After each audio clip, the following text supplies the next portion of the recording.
In this lecture, you'll learn how to add sprites to your game and how to add game objects to the scenes in your game. So before we continue, you should do an in-video quiz about what you know about sprites. So let's start by talking about sprites. Sprites are graphical assets that we include in our game. Now, a sprite can be a single image or a single frame, if you will, or it can be a set of frames that we could use for an animation for something in our game. And so those sprites that are sets of frames are regularly called sprite sheets or sprite strips. So you should do another in-video quiz telling me about sprite strips. Okay, the other thing we should talk about today are game objects. And game objects are the entities that are actually in our game. So we add game objects to a scene in Unity, and then that game object is the thing that behaves within the context of the game world. So let's go to Unity and start looking at how we actually do this. So we'll start with the default project that we looked at last time as we were exploring the Unity editor. And this time we're going to add a sprite and a game object to our scene in Unity.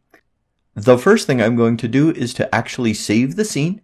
So I'll come over here into the project window and right click and say I want to create a folder. And I'm going to call this folder scenes. And then I'm going to Control S and save the current scene into scene 0 in that folder. And of course, you don't always have to call yours scene 0. That's just what I tend to do. The next thing I'm going to do is add a sprite to my project. And so I will right click here in the project window again and create another folder. This one I'll call sprites. And now I need to get a graphical image added to the sprites folder. And Unity supports a wide range of formats, including PNGs and JPEGs and so on. So I typically use PNGs for everything. And so that's what I'm going to do. And there are a variety of different ways to add an image to the sprites folder. Of course, you can just use your operating system to copy the image file into your sprites folder. I'm going to show you another way. So you can also just drag from wherever you have that sprite saved onto the sprites folder like that. And the sprite then gets added to your project. I'll turn on Windows Magnifier. And so we can see if we expand scenes, we have scene 0 saved there. And if we expand sprites, we have the teddy bear saved there. So that gives us a sprite in our project for the game. It's not in the scene yet. Remember, the project window holds every asset that we have for our game in its entirety, and the hierarchy window holds the things that are in our current scene. So let's actually add the sprite to our scene. And the way we do that is drag it and drop it onto the scene. And I'm actually going to rename it as well, just because I like to use capitalization regularly. So the general rule I will use is that I will capitalize each word in the names of my game objects, just like you capitalize each word in constants that you declare. You'll notice there's a little asterisk next to scene 0. That means we have unsaved changes in the scene. So I'll Control S to save my scene. Now you can see that my teddy bear is pretty small in the game view, and I'm going to fix that in a moment.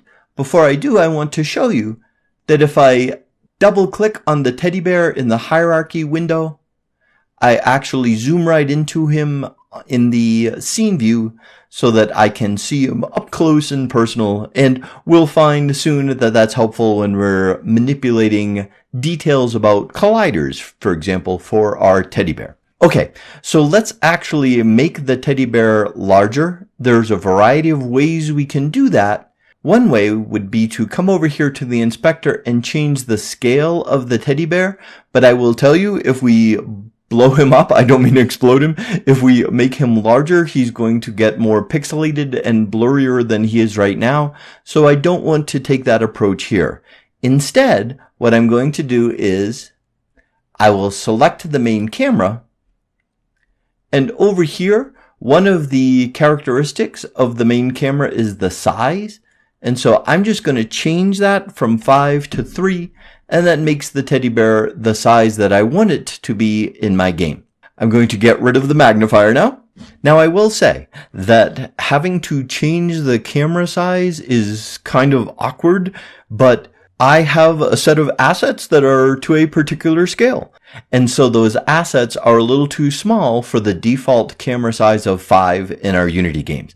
There's an important lesson here, and the important lesson is you should know before you have all of your art done, you should know what your standard sizes are going to be for that art so that you can make sure your artist gives you the art that's the appropriate size. My artist for my teddy bears did a fantastic job. It's just these are old assets that are even pre-Unity, and so they're just a little too small for the default camera size. So we can modify the camera size, and that lets us use assets that are maybe a little too small. But the better idea is to make sure that the sprites, the PNG files or whatever format you choose to use, are actually the appropriate size. Speaking of the PNG files, I'm zooming in on the teddy bear here in paint.net. You will notice down here on the bottom right that my image is 32 by 32. As a general rule, you should make sure your art assets are a power of 2 on width and height. So they don't have to match. It doesn't always have to be 32 by 32. You could have an asset that's 8 by 64, but each dimension of your asset should be a power of 2.